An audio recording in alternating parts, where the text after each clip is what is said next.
NABARD graded 2023 phase 1 का result out हो गया है, कुछ दिन हो गए हैं और बहुत सारे बच्चे could not clear phase 1 and only a few could make it to the mains examination. अभी मेंस होना है तो उनको गाइडेंस दे दिए, जिनका क्लियर हो गया एग्जामिनेशन अभी गाइडेंस दे रहे हैं, पढ़ा रहे हैं। बट वो स्टूडेंट्स जो नहीं क्लियर कर पाए उनसे भी तो मुझे कुछ बात करनी है। मेहनत तो आपने भी की थी, मैं जानती हूँ।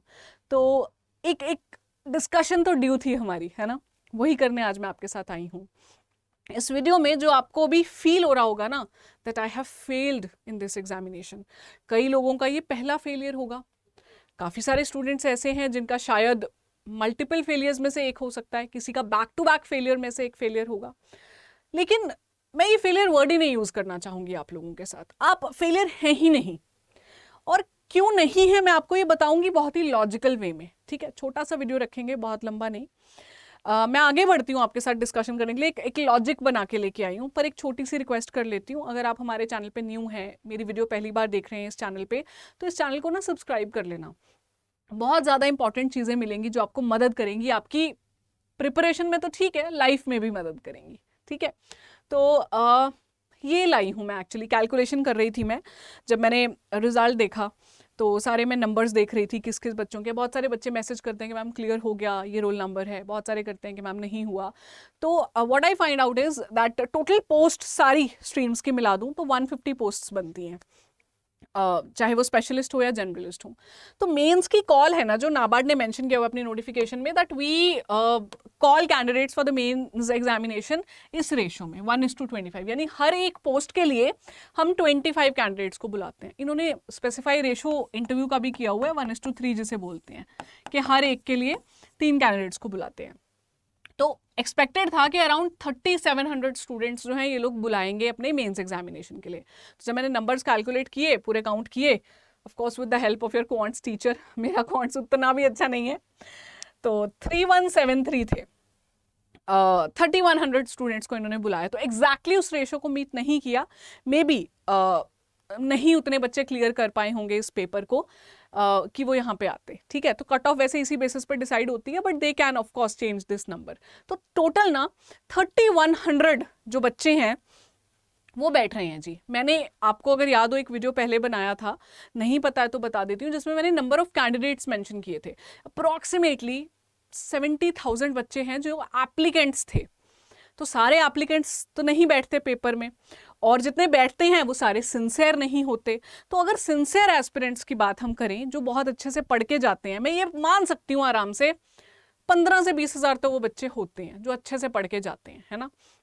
मैं सारी स्ट्रीम्स की बात करूंगी, उनमें से सिर्फ इतने बच्चे हैं 3000 के अराउंड जो कि मेंस एग्जामिनेशन दे रहे हैं। 15,000 भी मैं बड़ा नंबर काउंट कर रही हूँ, क्योंकि मैं, अगर आपने 2 या 3 महीने भी अच्छे से पढ़ा तो मैं भी उसको सिंसियर एफर्ट ही मान रही हूँ आपका। ठीक है, लेकिन फिर भी द नंबर ऑफ कैंडिडेट्स जो आए हैं वो कम है।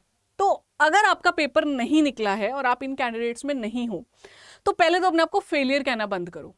Because accept the reality, the harsh reality of the competitive examinations in our country, कि competitive examinations में बहुत ज़्यादा competition है। हर कोई जो बहुत तैयारी करके जाएगा वो भी नहीं निकाल पाएगा paper. A lot of factors play their role at that time जब आप पेपर अटेम्प्ट कर रहे हो। उस वक्त पे आपने चीज़ें याद आ जाएं आपको, आप जो ट्रिक लगा रहे थे वो यूज़ हो जाए वहाँ पे, आप अपना EQ अच्छे से मेंटेन कर पाओ, आप कामली पेपर को अटेम्प्ट करो, और आपने वो सही चीज़ें पढ़ी हो, स्ट्रैटेजी लगाई हो, सोर्सेज सही हो, उसको तो मैं फिर सेकेंडरी मान रही हूँ। उस दिन बैठ के आपने कैसे इंप्लीमेंट किया। मैं आपको बताना चाहती हूँ कि बहुत सारे जो आज ऑफिसर्स बन गए हैं बच्चे, जो कल एस्पिरेंट्स थे, they say that of course we have done a lot of hard work, बहुत मेहनत की है, पर कहीं ना कहीं हमारा टाइमिंग भी अच्छा रहा, शायद किस्मत भी रोल प्ले कर गई। तो यहाँ पे मैं आपको ये नहीं बताना चाहती कि किस्मत के भरोसे बैठो, मैं आपको कहना चाहती हूँ अपने एक्शन को और अच्छा करो। सिर्फ आप रिस्पॉन्सिबल नहीं हो इस फेलियर के लिए, आप और बेहतर कर सकते हो इस फेलियर के बाद। इसलिए आप फेलियर बिल्कुल नहीं हो, अपने आप को फेलियर कहना बंद करो। मैं आपको बताती हूं 3 चीजें जो आपको करनी है अब, अगर आप ये पेपर नहीं निकाल पाए तो बहुत बढ़िया बात है, फेज 2 में डटे हुए होंगे, पर अगर नहीं निकाल पाए, इंट्रोस्पेक्ट करो कि ठीक है बहुत सारे फैक्टर्स हैं, शायद लक होगा, टाइमिंग होगा, लेकिन मुझ में क्या कमी रह गई, कौन सा सेक्शन था जिसमें मैं बेटर कर सकता था या कर सकती थी, क्या मैंने रिवाइज नहीं किया था, क्या मुझे और समय लगेगा इसमें, क्या मैं एक्चुअली सिंसियर हूं इस एग्जाम को लेके। वाई पूछो खुद से, क्योंकि जो बुरा लगता है ना पेपर ना होने के बाद, वो जायज है, लगने दो, लगना चाहिए, पर उस बुरे लगने में डूब नहीं जाना, उस बुरे लगने से आगे बढ़ना है, प्रैक्टिकल स्टेप्स लेने हैं, इमोशनल होके एक डिप्रेसिव स्टेट में नहीं जाना आपने। क्योंकि ये जो पार करता है ना स्टेट को, जो बहुत ही डिप्रेसिव होती है, वही पहुंचता है उस ऑफिसर की कुर्सी तक। कुर्सी would not be the right word I would say, because ये एक बहुत ही डायनेमिक ऑर्गेनाइजेशंस है, नाबार्ड, आरबीआई, मैं कहूंगी ऑफिसर की पोस्ट तक।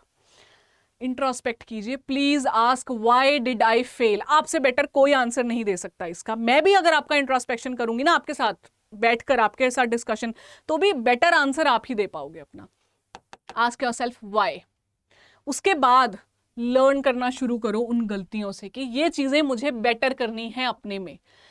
कैसे लर्न करना है, कैसे बेटर करना है, लर्न करो, प्लान करो and move ahead. Move ahead का मतलब क्या है, या तो ये पेपर अगेन आप दोगे अगले साल, ठीक है जी, सेम नाबार्ड का पेपर, या फिर आप इसको लीव कर दोगे and you might take some other examination. अगर आप ये पेपर दोबारा देना चाहते हो, मैं सजेस्ट करूंगी आरबीआई का पेपर है जो 2024 का जरूर देना, और कोई उस जैसा एग्जामिनेशन आएगा जरूर देना, अपने आप को रिफाइन करोगे आप। And in case you decide to leave due to any reason, सोच समझ के अगर आपने वो फैसला लिया होगा, फिर मुड़ के मत देखना, लाइफ में आगे बढ़ जाना, कोई बात नहीं, ठीक है।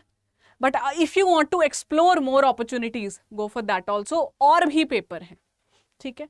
दैट्स इट, मैं यही कहना चाहती थी आप लोगों को। ये दिवाली का समय बहुत ही प्यारा समय है जब मैं ये डिस्कशन आपके साथ कर रही हूँ। ये वो दिन है जब आप अपने आप को री एनर्जाइज कर सकते हो, पॉजिटिविटी है हर तरफ, तो उस फेलियर मोड से निकलो। आप नहीं हो फेलियर, बहुत बच्चों के साथ ऐसा होता है। आपने अपने ऊपर काम करना है। If you are ready to work on yourself, you are halfway there my dear friend, you are halfway there. That's it, यही था इस वीडियो का ऑब्जेक्टिव। अगर आपके मन में कोई डाउट है, कोई क्वेश्चन है, कुछ मुझसे बात करना चाहते हो, कमेंट कर सकते हो। पब्लिक कमेंट नहीं करना चाहते लेट से आप, तो मेरा टेलीग्राम चैनल है जो, it's a group not channel, मेरा नाम डालिए टेलीग्राम पे जाके, रितिका चावला अड्डा 24/7, ठीक है। ये वहां पे जाके आप मुझे पर्सनल मैसेज कर सकते हो, मैं रिप्लाई करूंगी, मैं बात भी करती हूँ आपको कॉल करके, लेकिन थोड़ा सा समय लग जाता है ये करने में क्योंकि काफ़ी नंबर ऑफ मैसेजेस होते हैं। But definitely I am there for you, I will be there for you. अगर मैं कहती हूँ ना मैं एस्पिरेंट टू ऑफिसर्स के साथ हूँ, एस्पिरेंट को ऑफिसर बनाना है, तो जब तक आप एस्पिरेंट हो ना, मैं आपके साथ हूँ, मेरी रिस्पॉन्सिबिलिटी हो आप। That's it. Thank you so much for your precious time that you have given to me. I wish you all the very best for your upcoming life, upcoming examination, and happy Diwali to you guys. Thank you.